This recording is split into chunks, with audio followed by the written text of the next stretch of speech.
এটা কথা আমি নাজিয়া এই আজি ৰমণীয়ালী দাঁতিকাষৰীয়া ৰাইজে আমি একত্ৰিত হৈ দল সংগঠন ধৰ্ম বৰ্ণ নিৰ্বিশেষে আমি একত্ৰিত হৈ আজি আমি ৰাজপথলৈ ওলাই আহিবলৈ বাধ্য হৈছোঁ।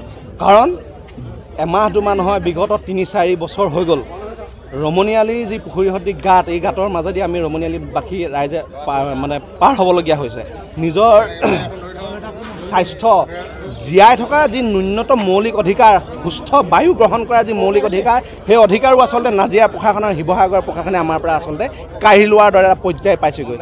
যিটো ৰাস্তাৰ মাজেদি দৈনিক হাজাৰ হাজাৰ ট্ৰাক পাৰ হৈ ট্ৰাক ডাম্পাৰ পাৰ হৈ যায়, হাজাৰ হাজাৰ কোটি টকা বছৰীয়া কৰ চৰকাৰে ৰাজহ হিচাপে সংগ্ৰহ কৰি আছে। তাৰ পিছতো কিন্তু এই ৰমণীয়ালীটো আচলতে যে বনাই দিব লাগে, এই মানুহখিনি আচলতে দুখ কষ্ট যে পৰিত্ৰাণ পাব লাগে, সেই কথা কিন্তু চৰকাৰৰ বা প্ৰশাসনৰ আমি তেওঁলোকক গায়ে ধৰা আমি দেখা পোৱা নাই।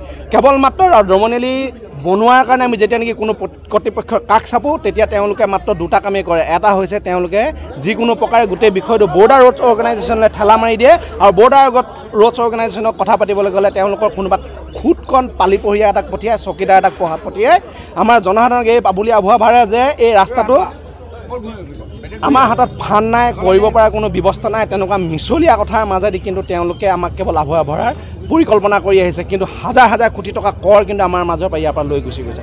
গতিকে আজি আমাৰ এই দীৰ্ঘদিনীয়া যি দাবী, সেই দাবী কোনো ফল নধৰাত আমি ৰমণীয়ালী দাঁতিকাষৰীয়া এই শান্তিপ্ৰিয় ৰাইজসকল আমি একত্ৰিত হৈ আজি আমি ৰাজপথ শিমলুগুৰি নগৰৰ মাজলৈ আহিবলৈ বাধ্য হৈছোঁ।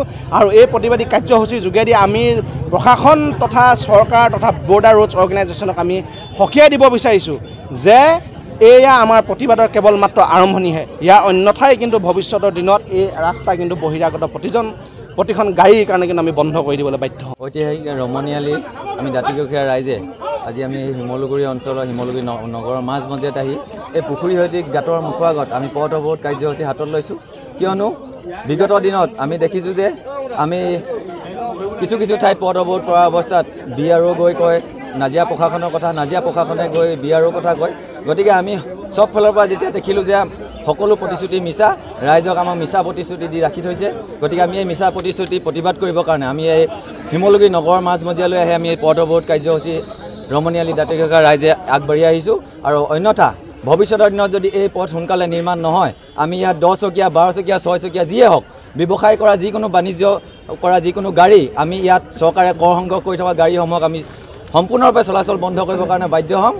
কিয়নো আমাৰ স্কুলৰ ল'ৰা ছোৱালী যোৱাত অসুবিধা হয়, গাঁৱৰ ৰাইজৰ যি বেমাৰ আজাৰ হৈছে, এই বেমাৰ আজাৰৰ কাৰণে কোনো প্ৰশাসনে তাৰ কোনো ব্যৱস্থা নলয়। গতিকে ৰমণীয়ালী যদি অতি সোনকালে নিৰ্মাণ নকৰে, তেতিয়াহ'লে বিগত দিনত যি হৈ গ'ল, আগন্তুক দিনত কিন্তু আমি ইয়াতকৈ জংগী আন্দোলন কৰি এই ৰাস্তাৰ ওপৰেদি যি ব্যৱসায় বাণিজ্য কৰা গাড়ী চলিব, আমি সকলোবোৰ বন্ধ কৰিবলৈ আমি সাজু আছোঁ। প্ৰয়োজন হ'লে ইয়াতকৈ আমি জংগী আন্দোলন হাতত ল'ম।